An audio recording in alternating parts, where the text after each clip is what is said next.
buenos días a todos. Doy la bienvenida también a los que se suman a través de las redes. Qué bueno es estar juntos, ¿no? Qué lindo tiempo que ya hemos compartido, que ya hemos pasado. Y es bueno vernos. Y hoy tenemos un día, una linda oportunidad para pasar bastante tiempo juntos. Tal vez alguien por el almuerzo de Pascua no tenga otra opción que irse, pero si te podés quedar, no hay problema si no tenés comida, vemos, eso se arregla. Pero lo importante es tu presencia, que te puedas quedar un ratito, puedas compartir el día de hoy, que lo queremos pasar juntos, queremos disfrutar y es bueno y nos hace bien. Tenemos como una deuda de unos con otros de pasar tiempo juntos. A veces el ritmo al que vamos nos va sacando eso y siempre hay algo más para hacer. Siempre hay una responsabilidad con la que cumplir, un compromiso, siempre hay algo. Qué bueno apartarnos este tiempo para estar juntos, para disfrutar de lo bueno que es estar el pueblo de Dios reunido al nombre de Jesús. ¿Sí? Vamos a cerrar un minutito los ojos. Yo quiero hacer una oración especial en este tiempo, en este día. Señor, gracias porque es bueno estar juntos. Gracias porque es bueno también reflexionar sobre tu palabra que trae alimento para nuestra vida. Señor, en estos días de Pascua se comen muchas cosas que alimentan nuestro estómago. Cómo necesitamos alimentar nuestro espíritu también con cosas espirituales. Señor, que podamos nutrirnos de lo que tu palabra tiene para nosotros, de tu presencia entre nosotros. Qué bien nos hace buscar tu presencia a través de la oración, a través de la alabanza, en la comunión unos con otros. Nos hace bien buscarte. Señor, te queremos bendecir y pedimos que tu espíritu guíe lo que podamos estar reflexionando en este momento. Te damos las gracias y te alabamos en el nombre de Cristo Jesús. Amén. Si nosotros miramos la historia del Antiguo Testamento, del pueblo de Israel, miramos la historia de la iglesia en general y vemos la realidad del ser humano a lo largo del tiempo, siempre ha ido fluctuando su relación con Dios. Siempre tendemos a quizás nos lleva una situación de emergencia a buscar de Dios. Una vez que nos vamos estabilizando, vamos, la rutina, el día a día, las ocupaciones nos van alejando y van haciendo que decaigamos en esa búsqueda de Dios inicial. Y vemos a lo largo del Antiguo Testamento cómo en el pueblo de Israel tuvo estas fluctuaciones, cómo fue llegando a momentos de decadencia, donde se hizo imperativo buscar de Dios. Yo quiero considerar nada más que tres aspectos que podríamos llamar tres pilares, como un trípode que sostiene todo lo que queramos hacer en nuestra relación con Dios.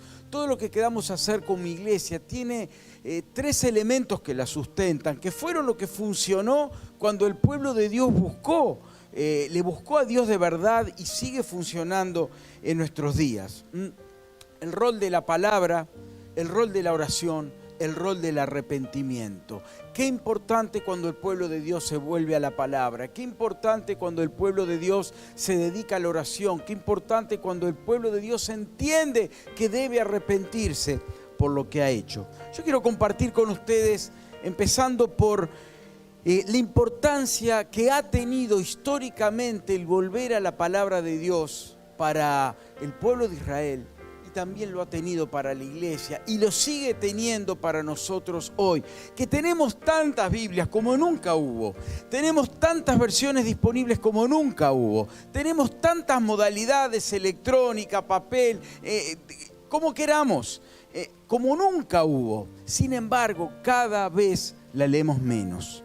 Entonces, quiero empezar leyendo en 2 Crónicas capítulo 34, que es emblemático este pasaje porque es interesante cómo el pueblo de Israel no está buscando la palabra, se la cruza de golpe, casi se choca con una escritura de la cual se había olvidado por completo. 2 Crónicas capítulo 34 habla la historia del rey Josías, que arranca muy temprano en su reinado, a los 8 años empieza a reinar y años después pasa esto que leemos. Empieza diciendo: al sacar el dinero recaudado en el templo del Señor, el sacerdote Hilquías encontró el libro de la ley del Señor dada por medio de Moisés.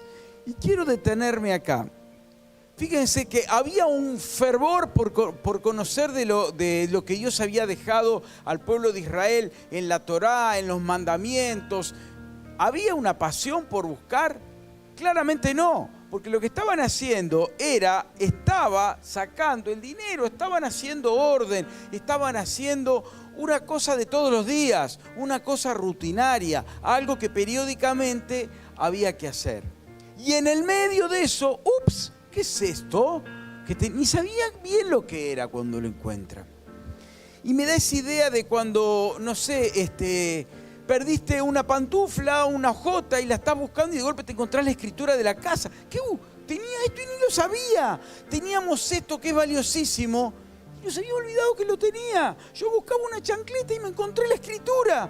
Y de golpe acá están haciendo una rutina de todos los días y se encuentran ni más ni menos con la palabra de Dios que estaba olvidada, estaba sepultada tal vez por un montón de cosas que tenía encima.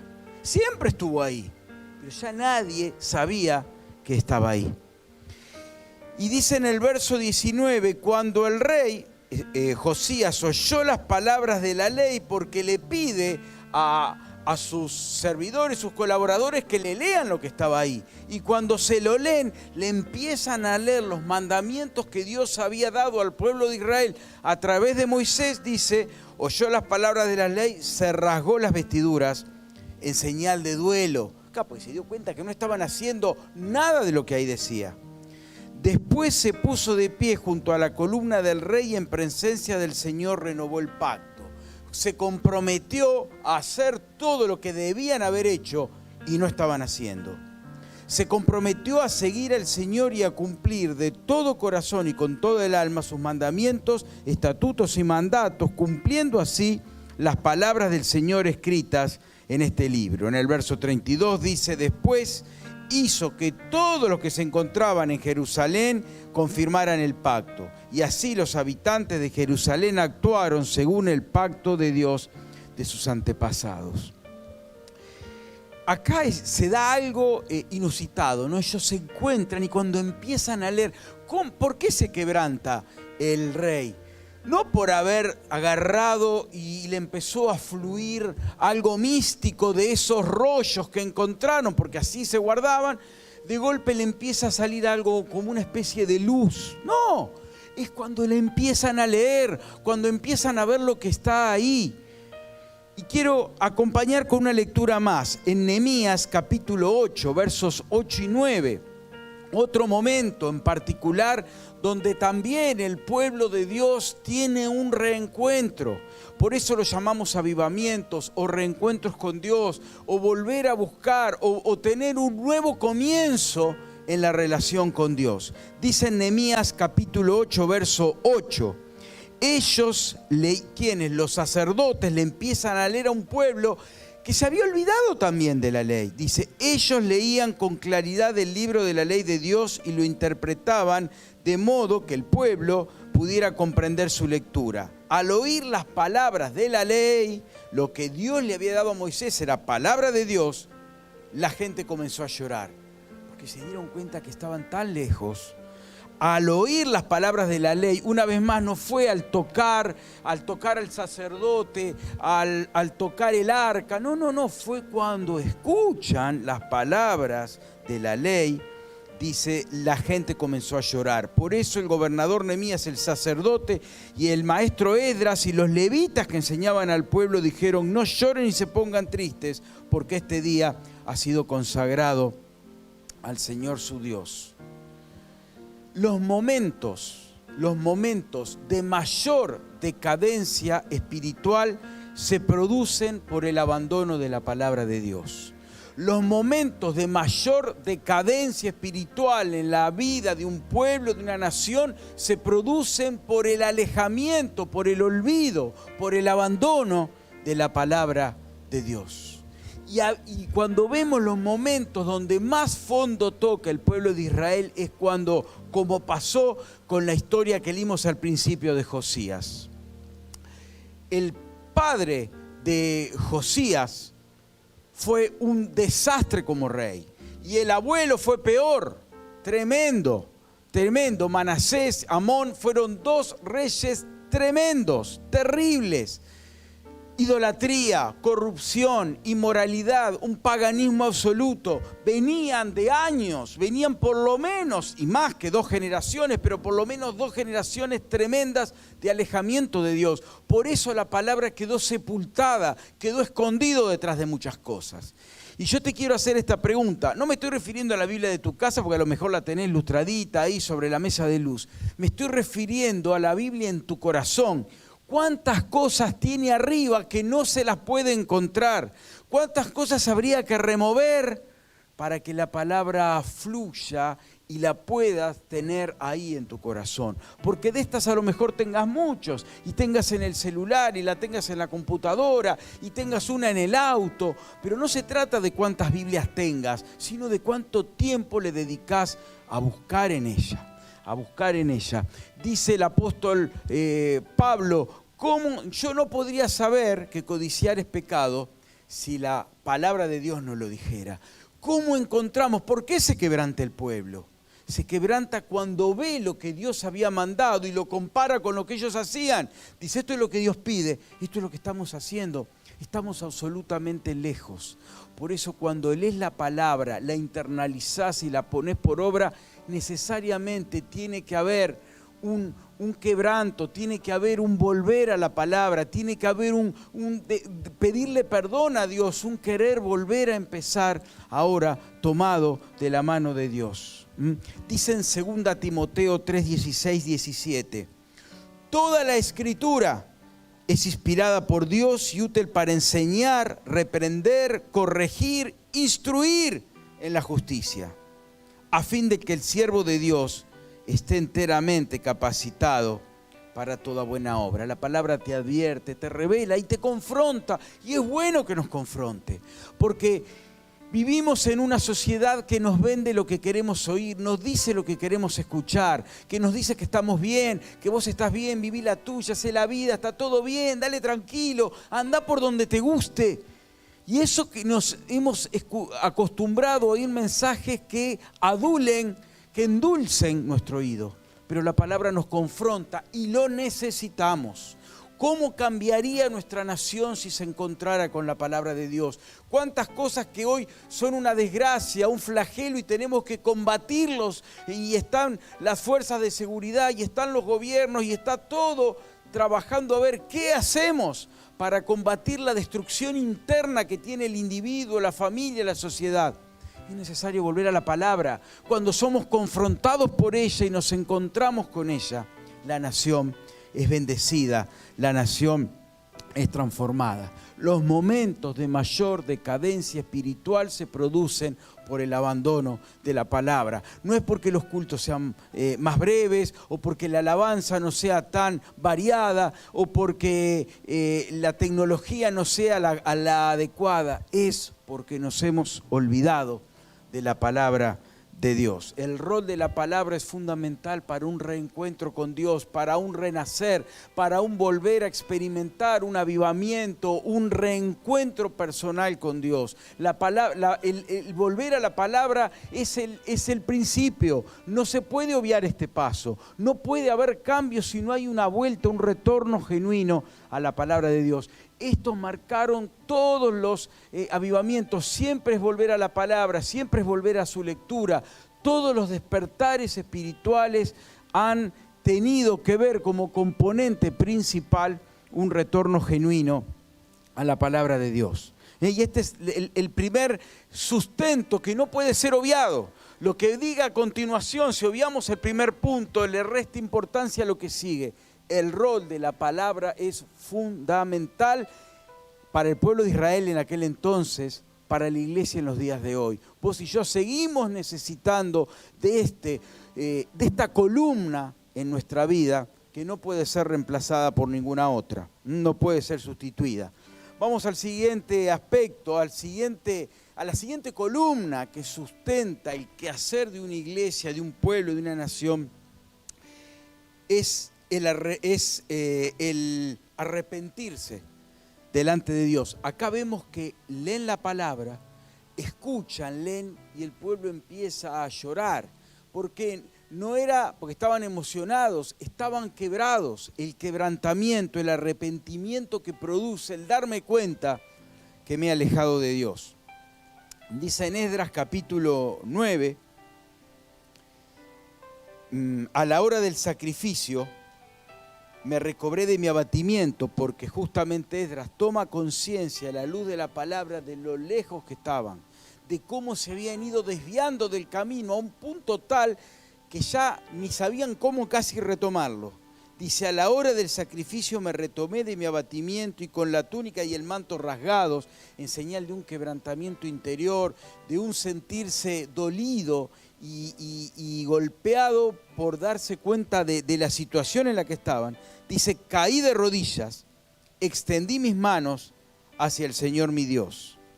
Y dije en oración, Dios mío, estoy avergonzado y humillado como para levantar el rostro hacia ti. Porque nuestras maldades se han amontonado hasta cubrirnos por completo. Nuestra culpa ha llegado hasta el cielo. Señor, Dios de Israel, tú eres justo. Tú has permitido que hasta hoy sobrevivamos como remanente.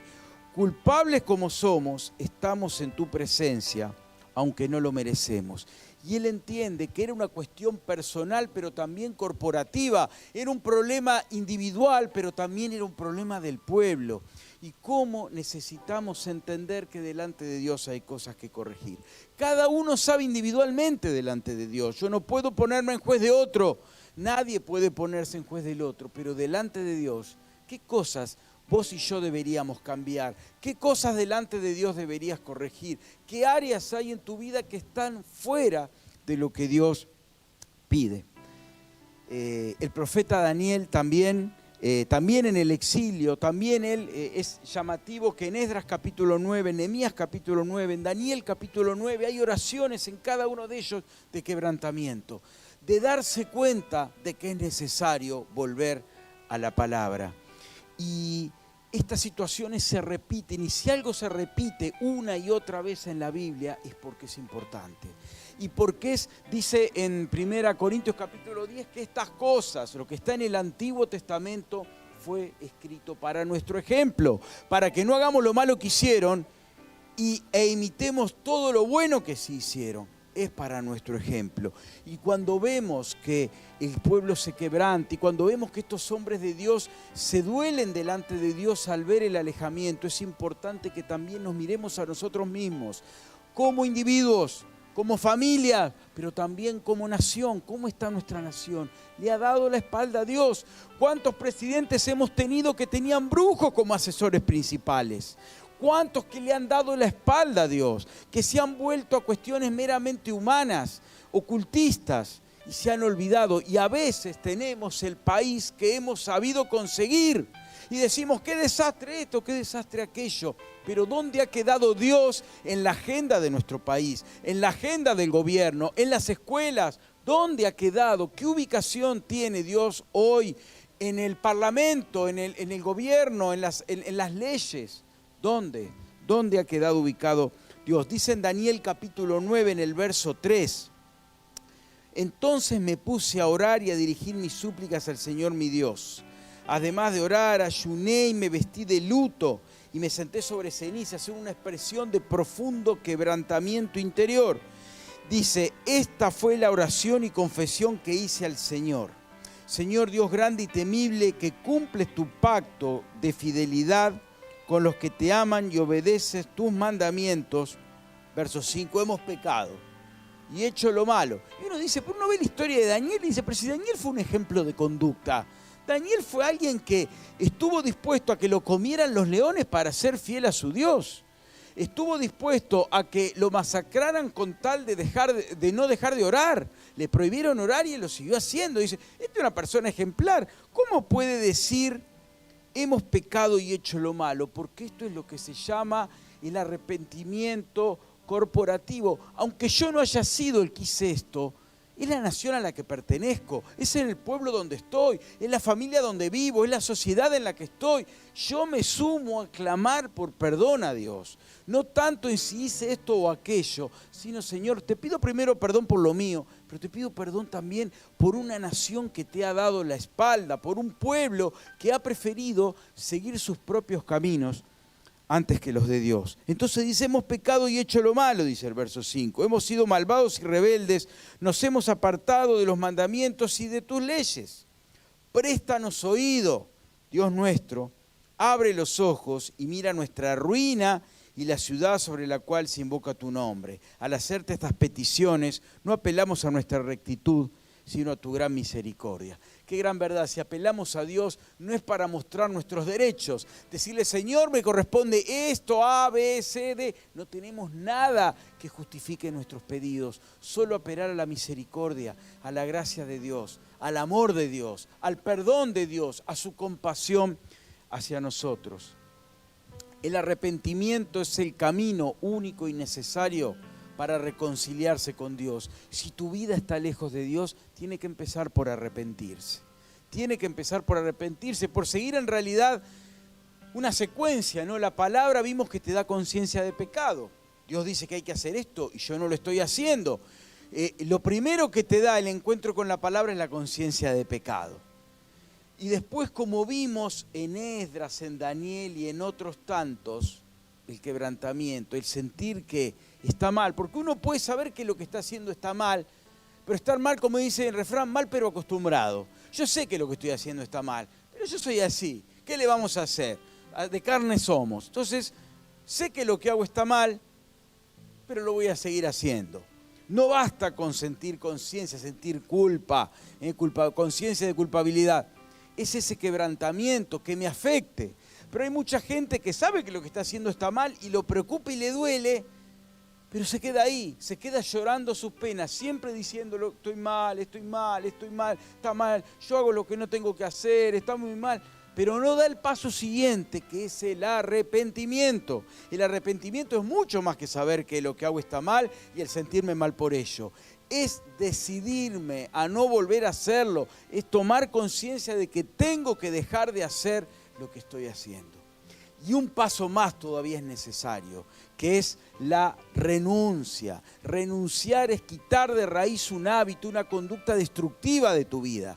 Y por eso se necesita que a la conciencia de pecado y al quebrantamiento o culpabilidad que pueda haber y al arrepentimiento que le pueda seguir por haber hecho lo malo, le sumes el renunciar a un estilo de vida que es contrario a la palabra de Dios.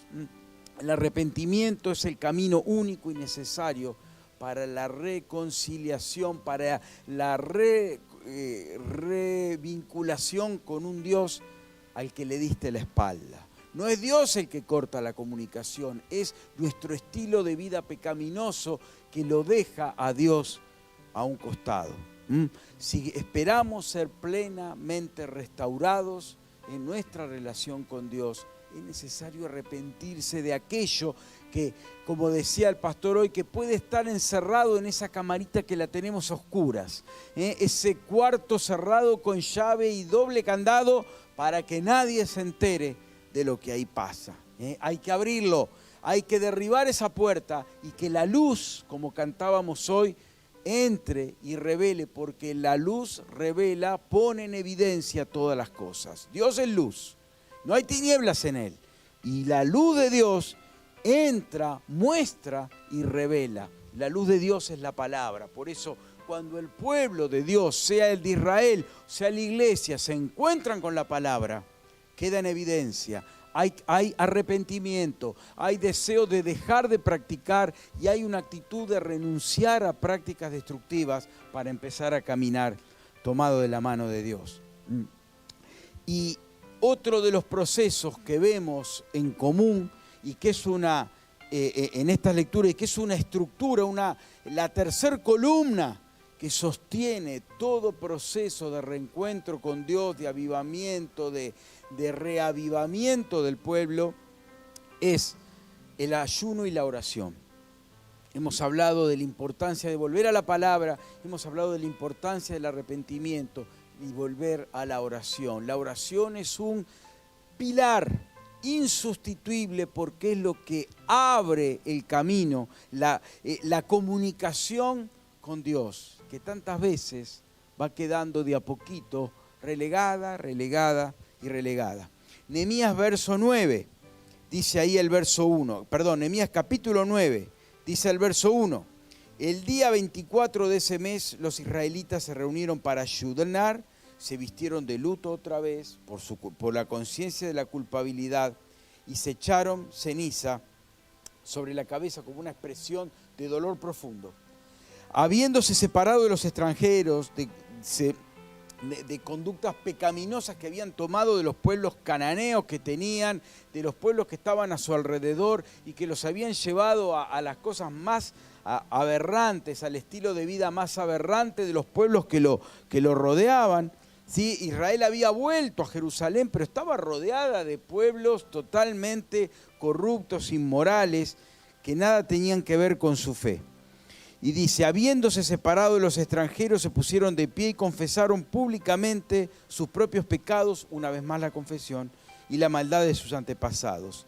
Permanecieron en ese lugar y durante 3 horas leyeron la lectura de la palabra del Señor y en las 3 horas siguientes confesaron los pecados y luego le adoraron.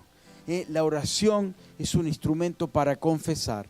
La oración es un instrumento para expresar nuestro arrepentimiento y nuestra renuncia a prácticas pecaminosas delante de Dios.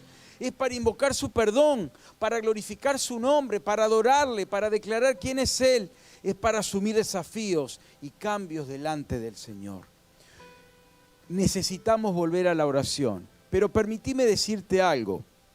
La importancia que le das a la oración en tu vida, y te pido que prestes atención a esto, la importancia que le das a la oración en tu vida no está dada por lo que sepas acerca de ella, sino por el tiempo que le dediques. Lo voy a volver a decir.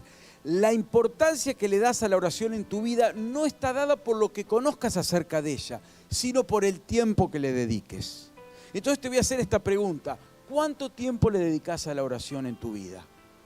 Y no tengo tiempo, pero yo sé que la oración es importante. Mira, conozco 14 versículos que hablan de la oración. Te puedo decir cómo se dice orar en 3 idiomas. Te puedo decir cuántas veces está mencionada la palabra orar en el libro de los Hechos.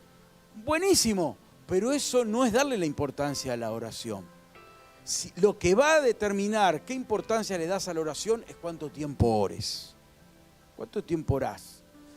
¿Venís a los encuentros de oración de la iglesia? Eso marca la importancia que le das a la oración. Pero yo sé mucho de la oración de la Biblia. Mira, conozco 4 oraciones. Tengo la oración de Jabes, tengo la oración de Daniel, tengo la oración de Elías, Buenísimo. ¿Cuánto tiempo orás? Eso indica la importancia que tiene la oración para vos. Si no orás, la oración no te importa. Perdóname que te lo diga así, clarito y contundente, pero para sacar esas ideologías, esas ideas, que darle importancia a la oración es estudiar las oraciones de la Biblia. Ayuda, no digo que no, está bueno, hace todo lo que podamos hacer, todo lo que podamos conocer acerca de la oración es bueno y nos da una base y un soporte. Pero lo que va a determinar la importancia que le das a la oración en tu vida es cuánto tiempo ores. Pero yo bendigo la comida todos los días, siempre antes de comer oro. Buenísimo, y hay que hacerlo. Hay que agradecer a Dios por la comida y por todo lo que tenemos. Pero ¿qué más? ¿Qué más? Es importante que empieces a hacer de la oración un estilo de vida. No estoy queriendo decir que ores 24/7 porque tendríamos que dejar de trabajar, no se puede. Es vivir en una actitud de oración, una actitud de buscar de Dios, una actitud de estar conectado online con el Señor. Pasó esto, de golpe me enteré de una buena noticia, agradezco en el momento, me pasan un pedido de oración, ahí estoy pidiendo. Tengo un motivo para un pecado que confesar, Señor, lo confieso, estuve mal, no debí haberlo hecho. ¿Cuántas cosas que pasan a diario y la oración a veces va quedando relegada porque trabajamos muchas horas, porque tenemos que poder mantener el estándar de vida tan complicado que se ha hecho hoy con la enorme inflación, los aumentos, todo lo que sabemos, y un sistema que nos va llevando a que tenemos que tener, y el consumismo nos asfixia de tal manera que no hay tiempo para orar, porque cuando voy a orar digo, ay no, pero podría estar haciendo esto, entonces mejor hago eso. Dios va a entender, Él sabe que yo quiero orar, lo que pasa es que se me complica. Dios sabe tus tiempos, Él sabe lo que podés hacer, Él sabe tu disponibilidad. Yo te animo, te insto a poder volver a ser un pueblo que busca la palabra, un pueblo que se arrepiente y un pueblo que ora. Y sobre la oración y el ayuno vamos a estar trabajando un poco más a la tarde y queremos trabajar en este año, no solo por este fin de semana especial de Pascua. Como decían antes, el pastor decía que queremos que este año pueda ser un año de búsqueda de la presencia de Dios. Va a haber momentos, vamos a tener en días de oración especiales en las semanas, en distintas semanas del año, en distintos momentos del año, para tener espacios de buscar de Dios. También para trabajar en casa, devocionales. Queremos que podamos ir teniendo de la oración un estilo de vida. Me levanto, busco, clamo, para las distintas cosas para que nos sirve la oración. Para todo lo que podemos hacer a través de la oración, incorporarla como un estilo de vida. Si anhelamos volver a las fuentes, si anhelamos experimentar un verdadero avivamiento de búsqueda de la presencia de Dios, si buscamos un acercamiento otra vez a Dios, un rejuvenecimiento de tu fe y de la mía, tenemos que pasar por estas instancias de volver a la palabra, de quebrantarnos por lo que estamos haciendo mal y arrancar de nuestra vida los hábitos pecaminosos, renunciar a ellos y hacer de la oración, también del ayuno, prácticas cotidianas, periódicas, que marquen nuestra vida en el día a día. No por nada pasó en el Antiguo Testamento, no por nada los grandes hombres de Dios lo hicieron. Ya hemos mencionado a varios en esta lectura. ¿Cuántos más? El rey Ezequías, hay un tremendo mover ahí, pero se vuelve a la palabra, se restaura el templo, hay un arrepentimiento, hay una purificación, se ofrecen sacrificios por los pecados, después hay adoración. Son patrones con pequeñas modificaciones, pero que se van siguiendo a lo largo de todos los avivamientos del Antiguo Testamento. Cada vez que el pueblo volvía a acercarse a Dios. Quiero aclarar un poquito cuando me refiero a avivamiento. Avivamiento no es que tocaron el domingo justo las canciones que a mí me gustan y me fui repila, o que trajeron a un conjunto invitado extranjero y sacudió la ciudad. Eso no es un avivamiento. Avivamiento es cuando Dios empieza a avivar la llama del Espíritu en su corazón y esto empieza a invadir a la iglesia, pero no solo ahí. Empieza a inundar a las familias, pero no solo ahí. Empieza a tener impacto en la sociedad. Empieza a haber quebrantamiento aún en gente que no conoce de Dios. En gobernantes que empiezan a buscar de Dios. Saben que con el profeta Daniel, dos de los emperadores más grandes tuvieron un quebrantamiento y se volvieron a Dios.